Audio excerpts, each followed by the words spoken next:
В руках у меня новый анаморфный объектив от Sirui 35 мм f1.8. Сейчас я вам расскажу и покажу, что он может.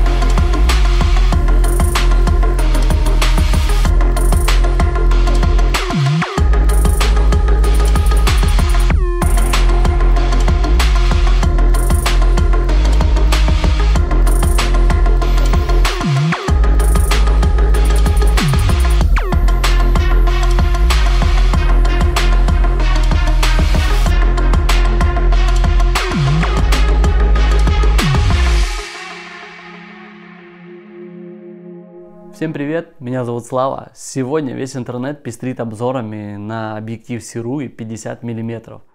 Я тоже не остался в стороне и сделал обзор. Вы можете его посмотреть по подсказке на моем YouTube канале.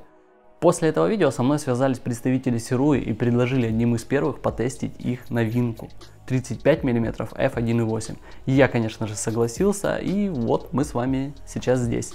Помимо засветов и боке, этот объектив показывает очень хорошую глубину резкости, выдает качественную картинку с коэффициентом анаморфирования 1.33, а также расширяет угол обзора по горизонтали на 33% по сравнению с 50-мм предшественником.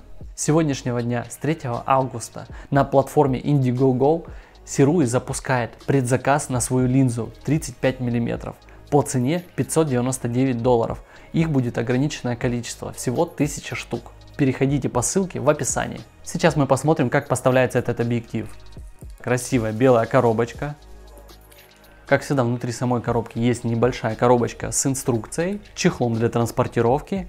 А теперь этот объектив еще и поставляется с двумя зубчатыми кольцами, которые нужны нам для установки на кольцо фокуса и диафрагмы. Я считаю, это очень хороший бонус, тем более для мануального объектива. С помощью этих колец намного удобнее фокусироваться и крутить диафрагму. А тем более у кого есть Full Focus, это прям вообще must have. Ну и сам объектив. Он упакован в герметичную вакуумную упаковку, что не может не радовать. Sirui меня удивляет уже второй раз своей упаковкой. Это реально уровень, на который стоит равняться другим производителям. До этого, когда покупал объективы, я не встречал такой упаковки. И мне кажется, это очень круто. Потому что он тебе приходит целенький, ты видишь, что он не замацканный, его никто не открывал. И это просто вот новье. Что по характеристикам объектива? Корпус изготовлен из авиационного алюминия. Вес его 700 грамм, что на 140 грамм больше, чем его предшественник 50 мм. Диаметр 71 мм, длина 117 мм. Резьба под светофильтр 67 мм. Линзы производит компания Shot Glass. Здесь 13 элементов в 9 группах. Диафрагма из 10 лепестков от f1.8 до f16. Фокусировка от 85 см до бесконечности. Выпускается объектив для таких байонетов, как Micro 4 третьих, Sony E-Mount. А также теперь этот объектив доступен для беззеркалок от компаний Canon и Nikon. Эквивалент фокусного расстояния 35 мм объектива под Micro 4 третьих с коэффициентом анаморфирования 1.33 составляет 52,6 мм по ширине и 70 мм по высоте. А это уже на порядок интереснее и универсальнее, чем предыдущая линза. Если раньше многие думали и сомневались, зачем им на кропе 2 50 мм, что в пересчете получалось 75 и 100, то теперь 35 мм объектив это неплохой такой портретник, на который можно снимать все что угодно, и при этом не нужно отходить на десятки метров, чтобы ваш объект съемки попадал полностью в кадр. Автофокуса здесь нет, как и у предшественника, и впрочем, как и у всей анаморфной оптики в принципе.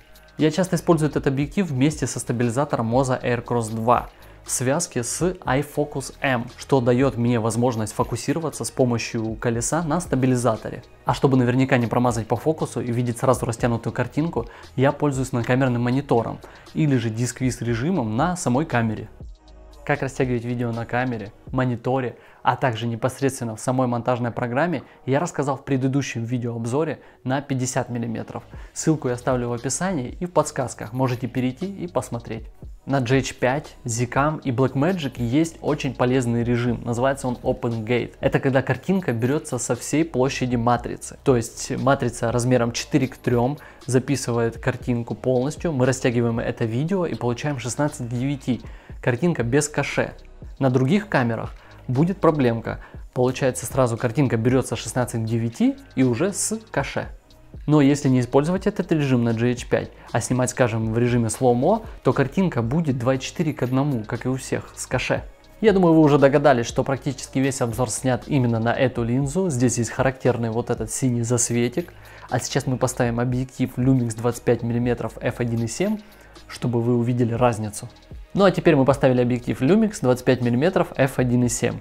И вот какая у нас разница в картинке. А сейчас я вам покажу тестовые кадры, которые я снимал ночью, а также днем в солнечную погоду с ND фильтром и без, чтобы засветы попадали в кадр и не попадали.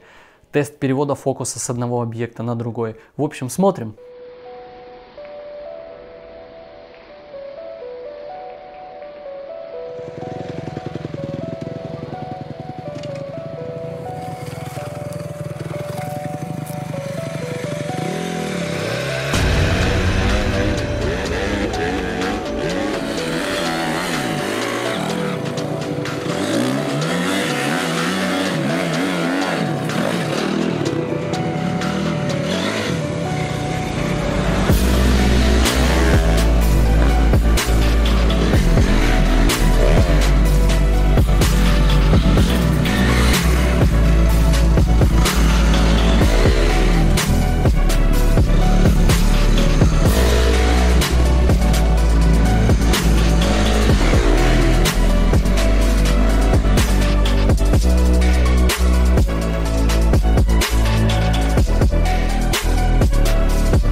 Этот объектив оправдал все мои ожидания. Он, как предыдущий, собран отлично, результат получается шикарный, засветы, боке, а теперь еще и фокусное расстояние просто идеально. Теперь у Sirui два самых доступных анаморфных объектива 50 и 35 мм.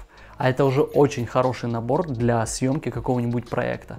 Некоторые считают эти засветы браком, пока другие оправдывают художественным решением. Можно выставить сцену так, чтобы эти блики не попадали вам в кадр, и картинка по-прежнему будет киношной за счет хоть и небольшого сжатия 1.33 и овальных боке.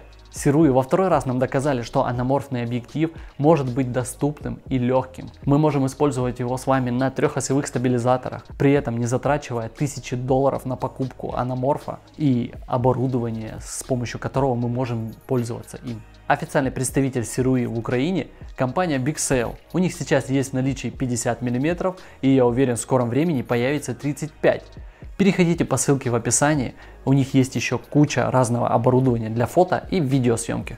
Для меня подобные объективы как глоток свежего воздуха. Ты пытаешься что-то делать интересное, творческое, постоянно ищешь какие-то ракурсы. И засветы эти, я считаю, очень даже в тему, потому как другие линзы так не могут. Это не какой-то там брак, а наоборот фишка. Овальные боке, глубина резкости и то, что он резкий на 1.8, это очень-очень хорошо. Я считаю, что у этого объектива одни плюсы.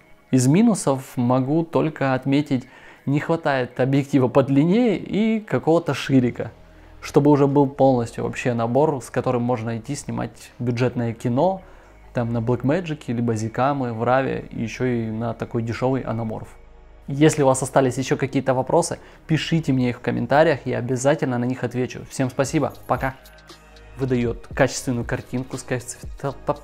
Всем привет, меня зовут Слава. Сегодня весь интернет, как всегда. Вот он сейчас у меня здесь, и мы с вами вот. Автофокуса здесь нет и не будет. А также эта линза теперь доступна для Да что такое буквы выпадают из слов? А минусов-то и нет.